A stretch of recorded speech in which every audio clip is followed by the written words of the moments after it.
Hi, I'm Greg Schaefer, and welcome to the Virtual CISO Moment. Tom Kemp joins us today. He is a Valley-based entrepreneur, investor, author, and policy advisor. He is the author of the book Containing Big Tech: How to Protect Our Civil Rights, Economy, and Democracy. He was also the founder and CEO of Centrify, which was renamed Delinea in 2022, a leading cybersecurity cloud provider that amassed over 2,000 enterprise customers. Tom, thank you so much for joining us today. Hey, thanks for having me on. We'd love to start off today by talking about your journey, how you got started in this wonderful world of cyber, and where you're at today and the path that led you there. Absolutely. So, yeah, I went to the University of Michigan, go blue, got a computer science degree, and then came out to California to do the Silicon Valley thing. Started my career at Oracle and eventually started doing some startups. And my last startup, as you mentioned, is a cybersecurity company. And I co-founded that and was CEO. And we grew that to a $100 million plus business selling cybersecurity solutions to small and medium businesses as well as enterprises, but also as CEO of a 500-person company. I had to deal with us being attacked, just like probably some of your listeners are dealing with as well. So that's my cyber background, having lived and breathed it for a number of years, both as a vendor of solutions, but also actually running the business. Well, what was it that really attracted you to the whole cyber world to begin with? It's I know that that's not something that sometimes people say right out the gate. Oh, I definitely want to be in cybersecurity. Although nowadays it seems to be more and more prevalent. But what was it that really attracted you to the field? I just felt that it was going to be a large opportunity to come out with products. So at the time when I started Centrify, that cybersecurity was not as a big business as it is today. The other thing that motivated me was that there was a set of regulations coming online that people would need to address. So there was an opportunity to kind of move products from being nice to have to must haves. And Mhm. at the time, PCI DSS, the payment card industry data security standard, was coming online. Then also people were concerned about Graham Leach Bliley. They were concerned about HIPAA, et cetera. And so I just felt that that now cybersecurity was becoming more of a board issue and a bigger concern. And so I just felt that being in this space was a level of relevancy and a need that this was not a aspirin but a painkiller to be in the cybersecurity, and that attracted me. It's interesting you mentioned that as you were going through that. I had a similar epiphany, I guess you can say, back in 96-ish, I think it was, and I might be a little bit off by the date, but I was still relatively early in my career in networking, and then this new thing came out called HIPAA, and I didn't really think too much about it. I didn't think that it was going to be that much of an impact in the cybersecurity. In fact, cybersecurity really wasn't a term back then, but just in the IT world, and I think I was a little bit wrong there. So, but I saw that definitely standards coming around and regulations have been definitely a driver. So one other thing I noticed before we go to a quick break is you said that you graduated University of Michigan, computer science? Absolutely, yes. That's interesting because I haven't been keeping stats of it, but I think that probably you're the third. I've done now, I think you're number 88 as far as the interviews go. Yeah, I think you're the third that's a graduate of the University of Michigan. So I'm going to have to keep track of that a little bit more. My dad Well, actually graduated from there. oh, that's great. Well, we tend to be proud. A lot of people are proud of their universities, and especially the last few years, we've been able to be a little bit more prouder with the results on the football field. It's funny because both of my alma maters, undergrad and grad, are the University of Buffalo and Middle Tennessee State University, respectively. And both of them, we also have the slogan, Go Blue. So it's like, but you guys kind of like stole it from everybody. So it seems like. Anyway, when we come right back after a quick message, I want to get into what you think are some of the most significant threats to small and mid-sized businesses. Are you a virtual CISO or interested in the space? then join us at the Virtual CISO Exchange LinkedIn group. Now, small and mid-sized businesses often need executive-level information security experience, but can't afford a full-time CISO. The Virtual CISO is one way to address that gap.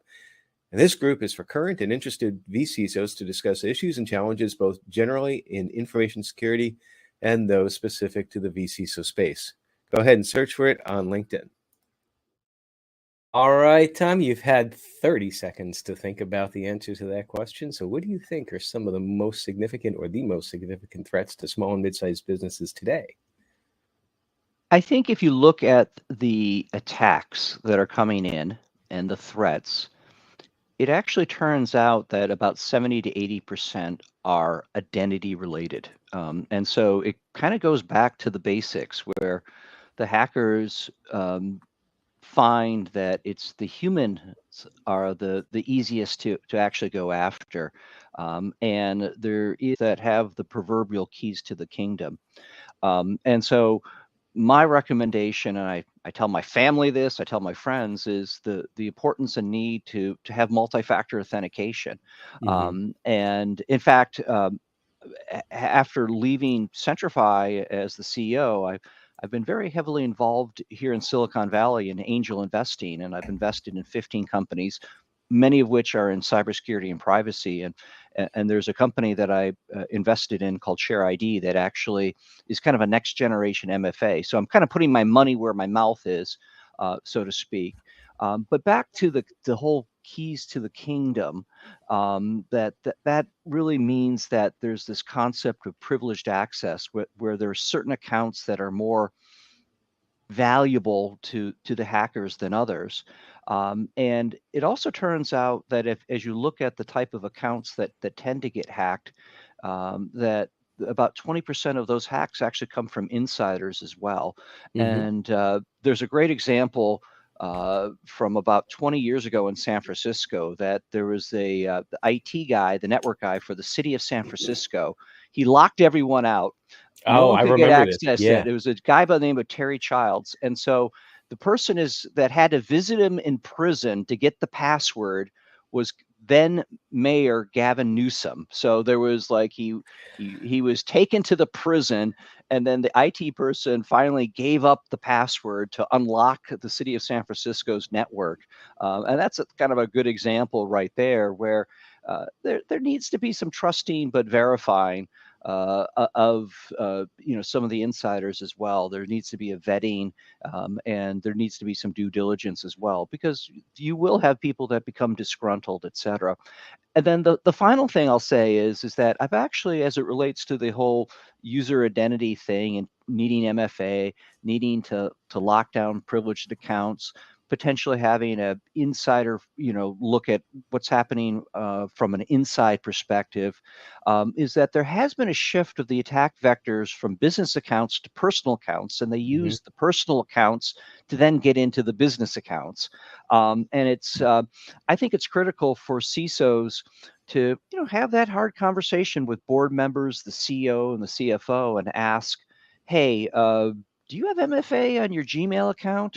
Because you probably get a lot of work-related emails to your personal accounts, or use a personal device as well.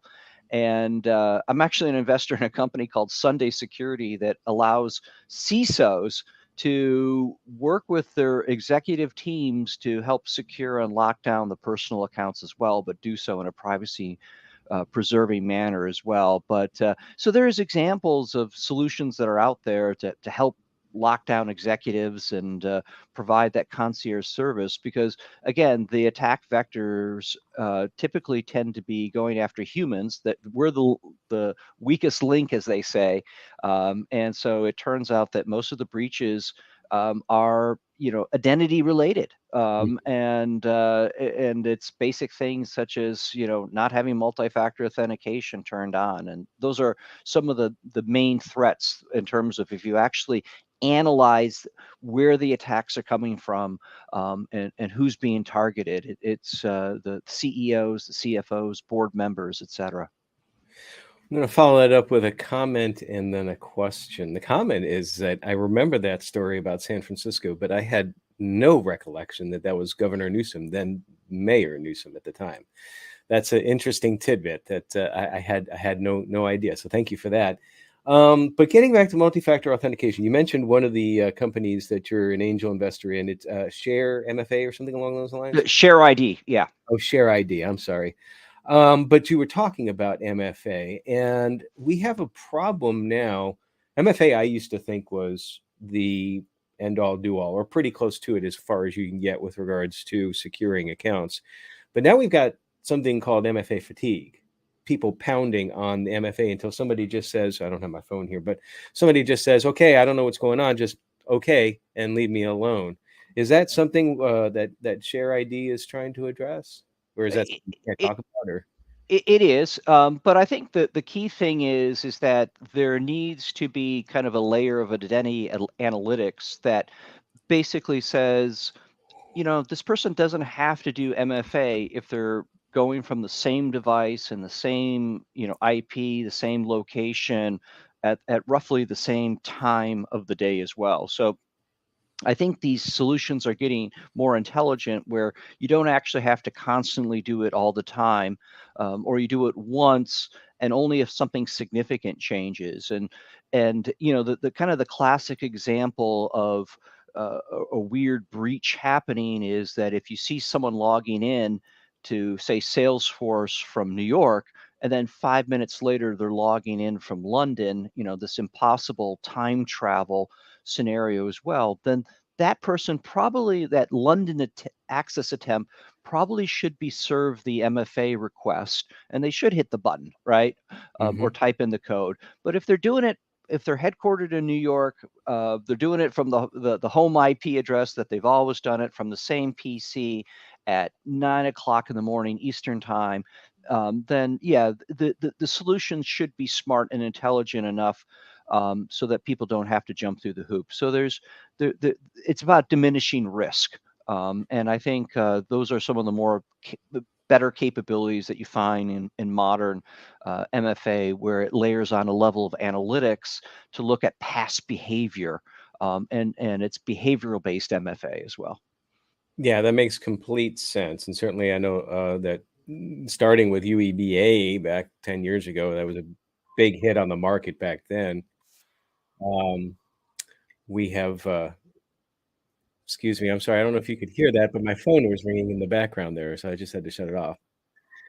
I want to pivot though, Tom, and talk a little bit about your book. You have a new book coming out called Containing Big Tech: How to Protect Our Civil Rights, Economy, and Democracy. I think that's coming out in August. What's that about? Yeah, so I wanted a simple and comprehensive book that looked at the issues concerning the large tech players in the market here, that you could give to your Uncle Larry, or a person that comes from an IT background, that kind of summarizes all the issues as opposed to like, here's 500 articles. I mean, clearly, when all this data is being collected about us, and that's the primary business model of a lot of the big tech companies, to collect as much data as possible about us and then serve us ads off that data. That introduces some risk. And Mhm. from a cybersecurity perspective, when you kind of have that big honeypot, which is ever growing, of personal information, you become a target. But there's also privacy related concerns as well. So I wanted to be able to take a look at the history of what's going on with the large tech firms, take a look at, the fact that I fully believe that there's just kind of an over collection of our personal information.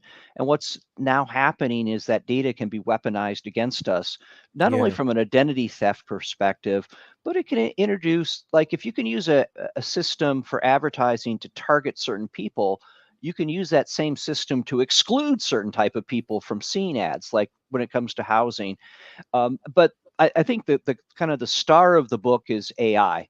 And I really, well over a year ago, spent a lot of time trying to figure out what big tech was trying to use with AI. And they're the leaders, obviously. and it involves large compute, large amounts of data, et cetera.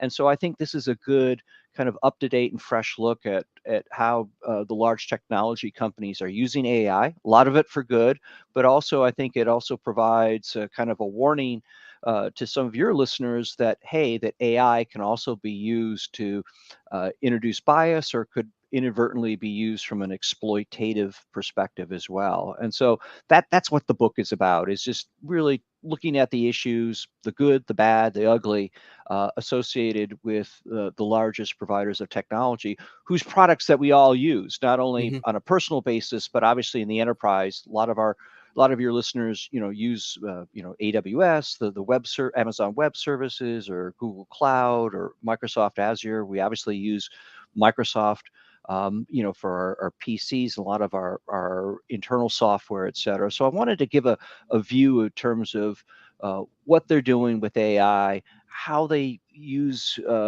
their advertising business to collect a lot of information about us, and just kind of talk about what are the issues and provide some solutions as well, both from a policy perspective, but also us as individuals, what we can do to limit the amount of data being collected about us.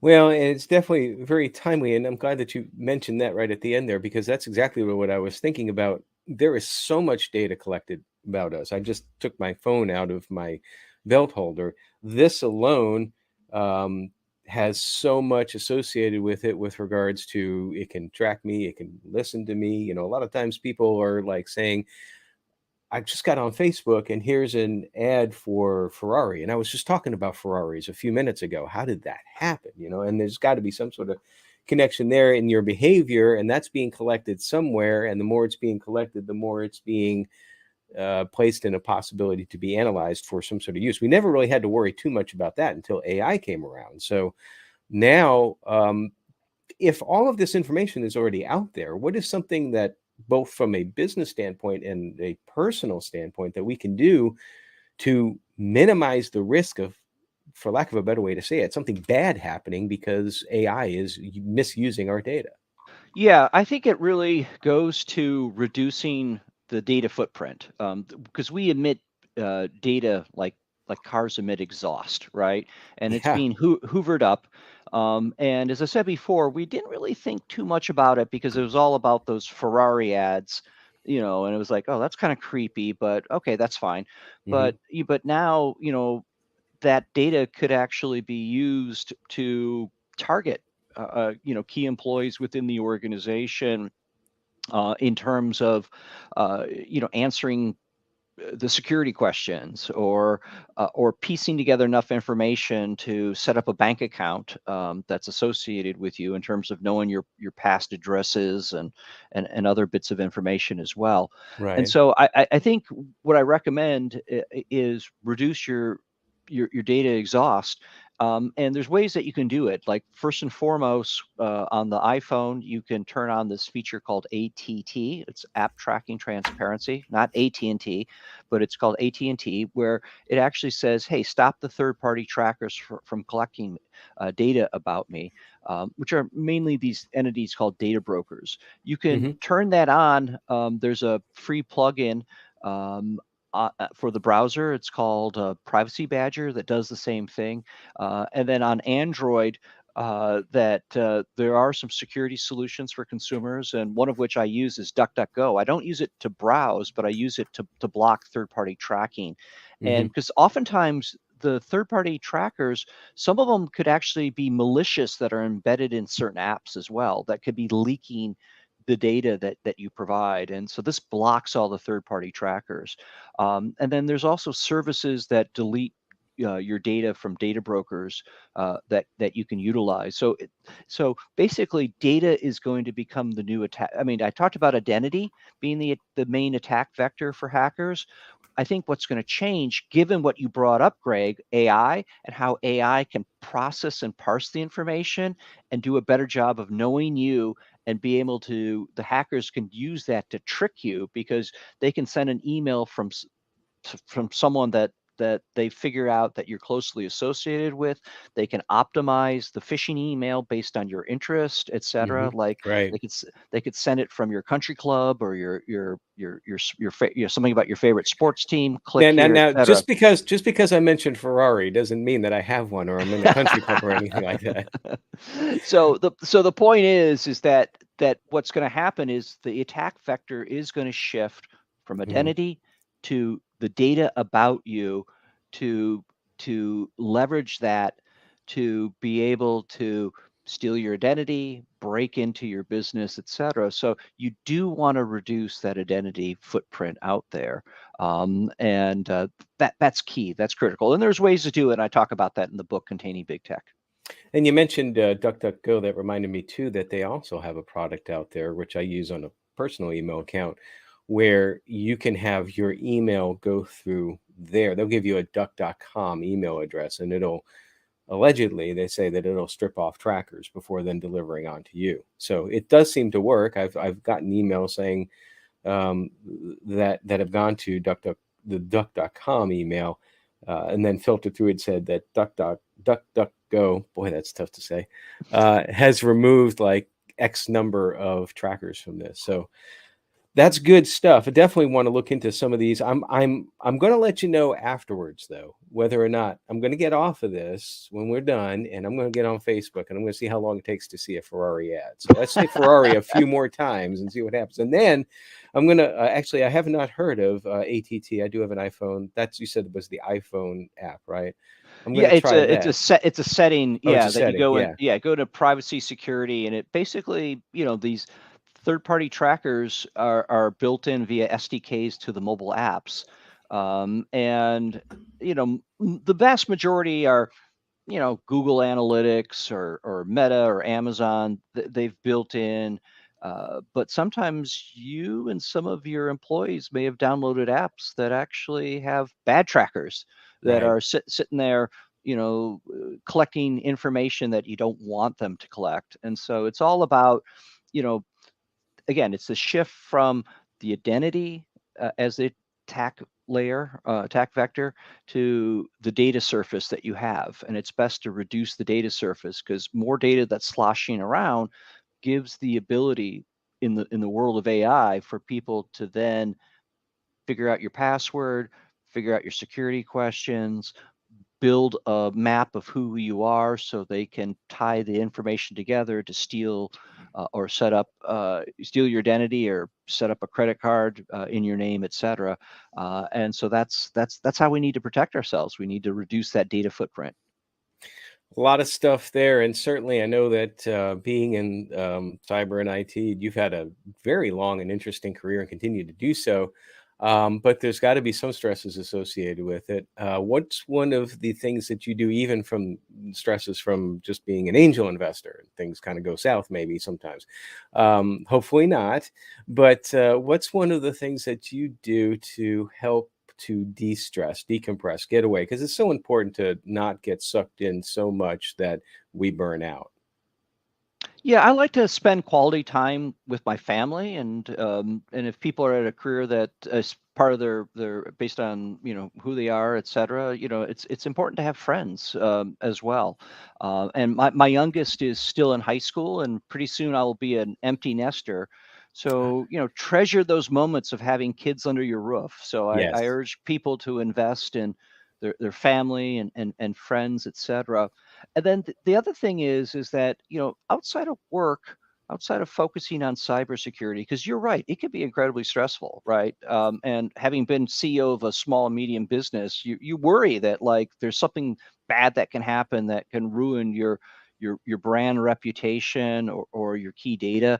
And when I was CEO, there was multiple instances of CEO fraud where people within my organization, a accountant or an HR person, would get emails from Tom Kemp, right, Hmm. saying, send me all the social securities, or I need to do a wire transfer, etc. And that was that when you're being used as the vector to attack, to try to actually have hundreds of thousands of dollars being wired outside your company, which could impact, especially in small, medium businesses, impact your payroll. That is stressful. So I also think it's important outside of work and focusing on that is try to find something that's like a challenge to keep you fresh outside of work. And in my case, what I did was I challenged myself. I said, look, I've been working in Silicon Valley, I've been doing the cybersecurity thing, I've done a lot of privacy stuff. Let me see if I can write a book, and let me see if I can research and write it. So that was the challenge I had, and I came out with that. And it found itself in this book containing big tech, but it was more of an intellectual challenge to keep me, in my spare time. Could I do something like this? I'm not Yeah. necessarily recommending everyone go out and write a book, but I'm just trying. It could be a challenge, from a physical perspective in terms of, picking up a new sport or doing something just to make yourself a better human. I think that's just key, which is you need to have a well-balanced life and you need to invest in personal relationships. That's good advice. What kind of future plans do you have? Well, the I've been doing a lot of public policy stuff, Hmm. and so I've actually co-drafted a bill here in California. It's Senate Bill 362. It's called the California Delete Act, that would actually give consumers in California the ability to go to a government website and say, here's my name, my email address, my mailing address, hit submit, and it would actually require data brokers to delete all my information, kind of like the FDC do not call registry Hmm. that we have to stop the telemarketers. And so I really have started enjoying just like taking my knowledge of cybersecurity and privacy, and can I help contribute and make good laws that can benefit, because your audience, if you guys ever want to get involved, I mean, you guys know exactly in your audience what's really happening, but oftentimes people in government and the laws don't reflect the great knowledge. And so I'm also trying to see if, hey, can I help shape things in a positive manner? So one of the things where I may go continue doing this is, hey, can I help contribute, strengthening the United States and the state I live in, California, from a cybersecurity, from a privacy practice with better and smarter laws that will help protect consumers in our state and country. That's awesome. I love to hear that. And certainly having something like that do not call list, definitely. If we can get something like with regards to cold call solicitation of email sales calls, that would be great as well, too, as far as emails go. Tom, thank you so much. The book out there, it is Containing Big Tech, How to Protect Our Civil Rights, Economy, and Democracy. You can find out more information by going to containingbigtech.com. Thank you so much for joining us today, Tom. Really appreciate it. Had a lot of fun. Thank you so much. All right, everybody, stay secure.